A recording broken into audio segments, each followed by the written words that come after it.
right, so I was just at Trader Joe's and I saw this awesome gluten-free pumpkin pancake mix. I had to get it. It's Thanksgiving and we're gonna make some this morning and enjoy it. Even if you're not gluten-free, these are really awesome pancakes for everybody. So all you need is 2 cups of the mix. And then you need a cup of the water. You just follow the directions on the side of the package. Very, very simple. I'm going to add 2 eggs to the mix. Makes it really fluffy.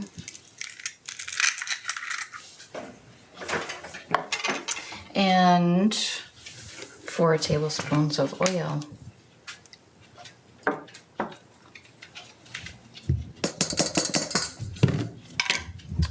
And then whisk it up really good. You don't want any lumps left. Very, very tasty.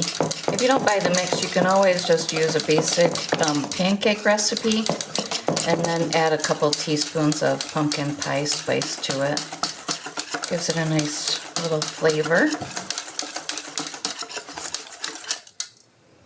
And as you know, you can find any recipe online. Just look up pancake batter. I'm sure you'll find a nice little recipe for it. All right, so that's all mixed up, and I usually let it sit for about 5 minutes. It just lets the baking powder really act and raise it a little bit. So when it gets in the pan, it's not just gonna be flat, it's just gonna be nice and fluffy. So it's already starting to bubble, looks really good. And also with gluten-free mixes, you have to really hydrate the mix with all of your liquid, and that really helps too, anything that you make gluten-free. So I'm just gonna let that sit, and we'll be back in a minute and put it in the pan and cook it for a little bit. So our mix has it sat for 5 minutes. It looks really awesome. It's bubbly all over the top. So that means it's really activated. The baking powder is activated, ready to go. So I'm gonna just put some butter in the pan. And I usually just use butter. Some people use butter and oil, but I feel like butter is good for pancakes. And break it up into little smaller pieces and it'll just melt very fast. You know, it depends on the size of family that you have, how many pancakes you really want to make. You have to, you know, really look at the directions on the box and how many the directions make. You might want to double or triple the recipe, you know, depending on the number of people that you want to make the pancakes for. I have it on high to start, and then I'll just lower it as the butter has melted. And I just take my teaspoon and put in a couple teaspoons for each pancake. I can fit 3 in this pan, which is really nice. And they actually cook up really quickly because you're on a higher temperature.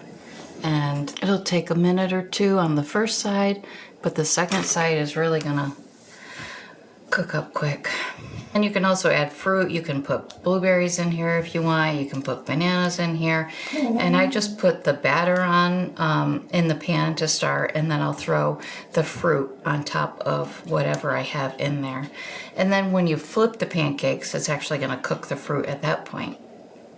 But if you add it first, sometimes the fruit will kind of make the batter doughy, or it won't cook all the way around the fruit.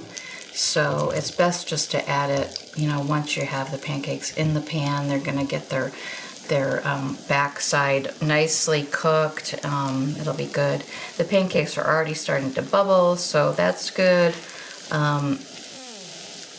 They're coming along very quickly. And I have it on like a medium temp. It depends on your oven, your stove. If you have an electric oven or gas oven, you know, you have to know how to adjust your temperature and what you want your food to be doing. So this pancake is totally like almost all bubbly on top, and that's really when you want to flip it over. Nice and golden on there.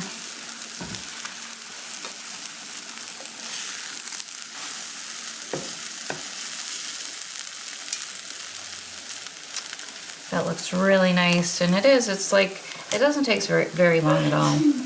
And then once they're out of the pan, you know, we like to put on maybe some yogurt or some fresh fruit, definitely maple syrup, sometimes some whipped cream, or also butter. Some people like butter.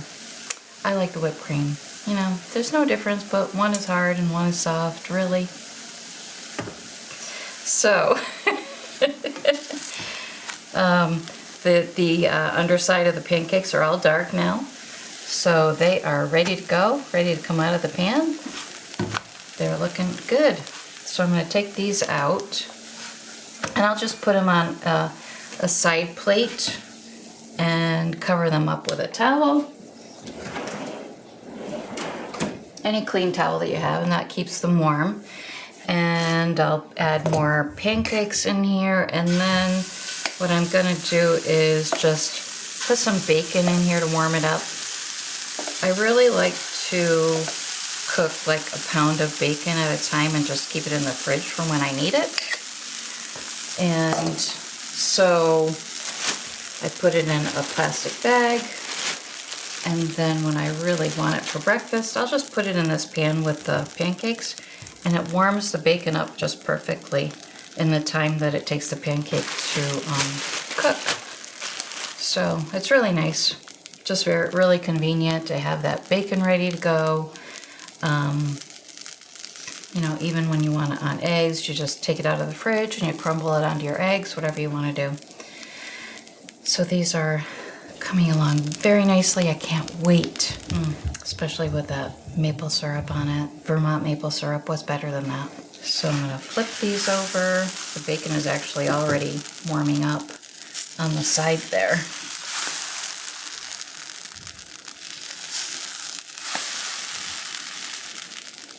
So I made enough mix to have for 3 of us for this morning. And then if I have any extra, I'll put them in the fridge. You can warm them up so easily in the microwave and then just have them for breakfast any day during the week, which is really nice. So those are cooking. The bacon is warming. It's gonna be perfect.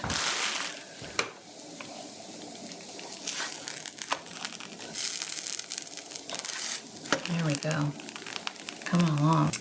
As long as you have your pan hot to begin with, your first batch of pancakes is going to come out perfectly, just like the second batch.